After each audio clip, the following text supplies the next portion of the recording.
بسم اللہ الرحمن الرحیم. شکریہ جناب اسپیکر صاحب. پتہ نہیں میں بلوچستان میں قدرتی بارش و سیلاب سے اپنی اس پوائنٹ آف آرڈر کو شروع کروں یا بلوچستان میں حال ہی میں خون میں لت پت لاشوں اور اس کے رد عمل میں چاہے وزیر اعلیٰ ہاؤس کے باہر احتجاج یا خاران میں میری ماں اور بہنوں نے 2 اگست کو اپنے 2 فرزندوں اور تیسرے فرزند کے لاپتہ ہونے پر جو ماتمی رات گزارا اس پہ احتجاج کروں. جناب اسپیکر صاحب، آپ کے تینوں پوائنٹ ریکارڈ میں آ گئے. نہیں سر، وہ تو دیکھیں گے. یہ پوائنٹ دیکھیں، 2 چیزیں ہیں. جناب اسپیکر صاحب، ہماری بہت سی توقعات یہ ہیں کہ گزشتہ حکومتوں میں بلوچستان کے بہت سے معاملات کو نظر انداز کیا گیا. بلوچستان میں احتجاج کے سلسلے چلتے رہے اور ہم نے اس تمام احتجاجی عمل میں اپنے جتنے بھی احتجاج کرنے والے دوست ساتھی تھے ان کا بھرپور ساتھ دیا. ہماری خواہش، ہماری بلکہ یہ مقصد ہونا چاہیے کہ جو اس وقت حکومت ہے، اس حکومت کے دور میں لوگ نالی، سڑکوں، پریس کلب، وزیر اعلیٰ ہاؤس، گورنر ہاؤس یا ہائی کورٹ کے سامنے، بلوچستان ہاؤس کے سامنے احتجاج کرتے ہوئے نظر نہیں آنے چاہیے تھے. ان کے دکھوں کا اور درد کا مداوع ہمیں اور آپ کو کرنا ہے. جناب والا، میں آپ کو چھوٹی سی بات بتاؤں. جو زیارت کا واقعہ ہوا اتنا ہی دلخراش تھا. اس واقعے کے رد عمل میں جو 10 سے 15 کے قریب افراد جو ہیں جن کی لاشیں مسخ شدہ لاشیں ملی، اس کے رد عمل میں جن لوگوں نے احتجاج کیا ان کا ایک بہت ہی سمپل سا مطالبہ ہے اور وہ خود یہی چاہتے ہیں کہ یہ چیزیں واضح ہونی چاہیے کہ کیا غلط ہوا ہے کیا صحیح ہوا ہے.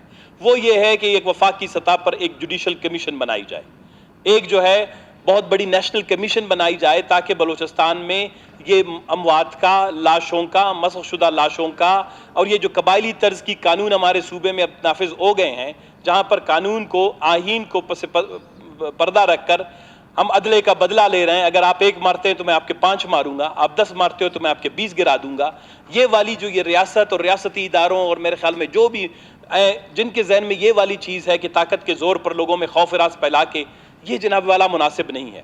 ہمیں اس بات کا اندازہ ہے صوبے کے اندر سیکیورٹی کے حالات بڑے مخدوش ہیں، بلوچستان کے اندر حالات بہت گمبھیر ہیں، لیکن ہم سب سے التجا کرتے ہیں کہ ریاستیں اور ریاستی ادارے قبائلی سوچ کے تحت کام نہیں کرتی، وہ یہ آئین کے تحت کام کرتی ہیں اور آئین نے سب کے لیے ایک رول اور ایک فریم ورک دیا ہوا ہے. آپ کانسٹیٹیوشن کا آرٹیکل 9 اٹھا لیں جو فرد کی سلامتی کے حوالے سے ہے، کانسٹیٹیوشن کا آرٹیکل 10 اٹھا لیں جو گرفتاری اور نظر بندی کے خلاف ہے. تو ہم اپیل کرتے ہیں جناب والا کہ آج آپ انٹروین کریں.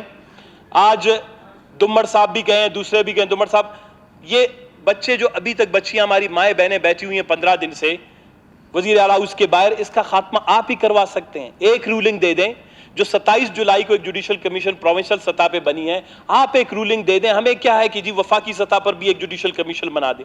ان کا مطالبہ یہ ہے کہ صوبے کے سطح پر جتنی بھی کمیشن اور کمیٹیاں بنی انہوں نے ان کے دکھ کا مداوع نہیں کیا.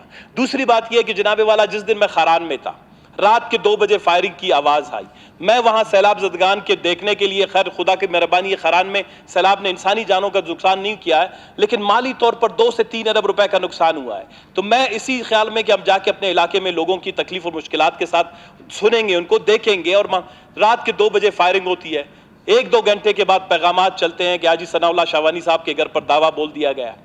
میں صبح سویرے جب اس کے گھر میں پہنچتا ہوں تو اس کے 3 بیٹے جناب والا اٹھائے گئے ہیں. چھت کے اوپر خون ہے، زمین کے اوپر خون ہے، دیواروں پہ خون ہے. حاجی صاحب، آپ کے بچوں نے کیا جرم کیا تھا؟ تو میں اس کے سامنے، حاجی صاحب کے سامنے ملامت ہوا. اس کے یہی 2 بچے جو ہیں، اس کا ایک بیٹا آج سے 2 مہینے پہلے مارا گیا ہے.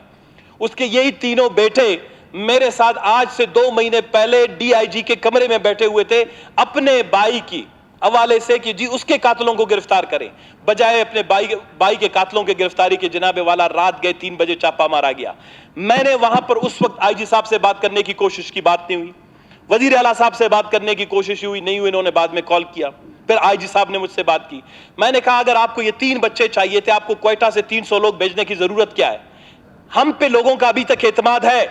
میں اگر حاجی ثناء اللہ شاہوانی کو کہتا کہ تمہارے 3 بچے مجھے قربان کرنے کے لیے چاہیے، میں آپ کو ایمان سے کہتا ہوں حاجی ثناء اللہ مجھے دے دیتا، میں آپ کے حوالے کر دیتا.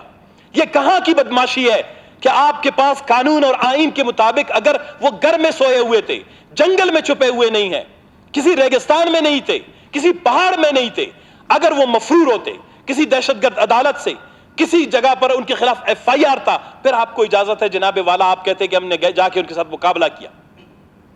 گھر میں سوئے ہوئے بچوں کو آپ اٹھا کے لے جاتے ہیں اور جب 2 لاشیں آپ واپس بیچتے ہیں کہتے ہیں آپ نے میرے ساتھ انہوں نے ہمارے ساتھ مقابلہ کیا ہے، اسی لیے 2 مارے گئے، تیسرا بچہ جو ہے ابھی لاپتہ ہے اور اس کی لاش بھی پتہ نہیں زندہ ہے یا مردہ ہے، اور ان کے خلاف جو بھی آپ ایف آئی آر بناتے ہیں۔ جناب والا جب C T D counter terrorism department جب بنا، ہم نے کہا کہ ایسا تو نہیں ہے کہ یہ فیس ماسک ہے۔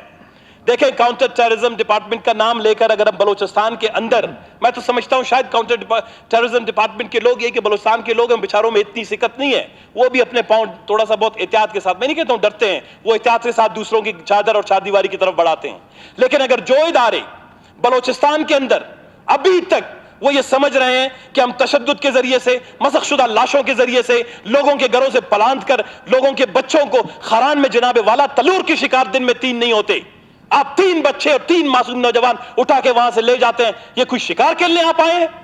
کوئی جانور تھے؟ انسانوں کے ساتھ یہ سلوک کب تک کریں گے؟ کل میرے گھر پر آ جائیں گے جناب بھائی میری ضرورت ہے، کسی اور کی ضرورت ہے، ہم آپ کو اپنے بچے دینے کے لیے تیار ہیں، خدا رسول کے لیے لسٹ پیما کریں کہ بلوچستان کے 5000 نوجوان مجھے چاہیے، تفتیش کے لیے چاہیے، تحقیق کے لیے چاہیے، مجھے ان سب سے خطرہ ہے، یہ سب دہشت گرد ہیں، ان کے ذہنوں میں فطور ہے، ہم اپنے 5000 نوجوانوں کو کہیں گے بھائی آ جائیں، یہاں اگر گوانتانامو بے جیسی ایک جیل بنی ہوئی ہے سب کو لے جائیں تفتیش کریں، لیکن یہ خوف و ہراس کو ختم کرنے کا سلسلہ بند ہونا چاہیے۔ یہ بلوچستان میں کب تک چلے گا؟ اور جناب والا 27 جولائی کی جو کمیشن بنی ہے اس کمیشن کو دومر صاحب، اس کمیشن کو بجائے سب ہمارے محترم گئے ہیں کہ انہوں نے اپنا احتجاج ابھی تک ختم نہیں کیا ہے، آپ بیٹھے ہوئے ہیں کوئی غلط مطالبہ نہیں کر رہے ہیں، وہ کہہ رہے ہیں کہ صوبے کی سطح پر بجائے آپ وفاق کی سطح پر ایک کمیشن بنائیں۔ اتنے چھوٹے سے مطالبے کے لیے ہم نے 15 دن سے بیمار، بوڑھی، غمزدہ، تکلیف میں مبتلا اپنی ماؤں، بہنوں، بیٹیوں کو چھوڑا ہوا ہے کہ وہاں بیٹھے رہیں۔ اتنی بے حکومتیں کہاں ہوتی ہیں؟ یہ جان صاحب کے وقت میں تو ہم کہا کرتے تھے، ہم نے 1 دن انتظار کیا، 2 دن انتظار کیا، 3 دن انتظار کیا کہ بھائی خدا کے لیے شاید کوئی نیند سے اٹھ جائے گا، یہ کوئی طریقہ کار ہے؟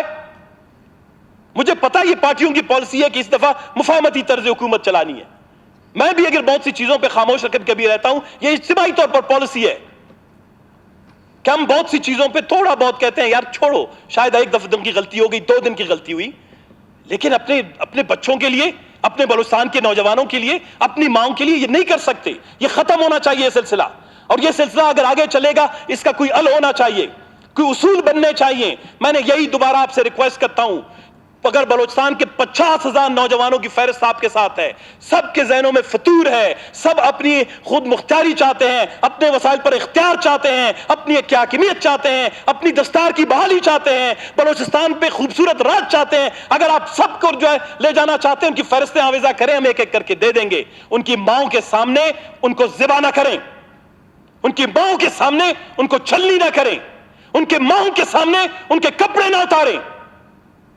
یہ تکلیف اور مشکل جو ہے بلوچستان کے لوگوں کو کب تک دیں گے؟ کیسے بلوچستان کے حالات سدھر جائیں گے؟ کیسے بلوچستان میں امن آئے گی؟ ہماری تقریروں سے، ہماری جو ہے یہاں پر ایک دوسرے کو تعریف کرنے سے؟ بلوچستان میں غلط کچھ ہو رہا ہے، اس غلط کو ہم نے سمجھنا چاہیے اور اس کو درست کرنا ہوگا۔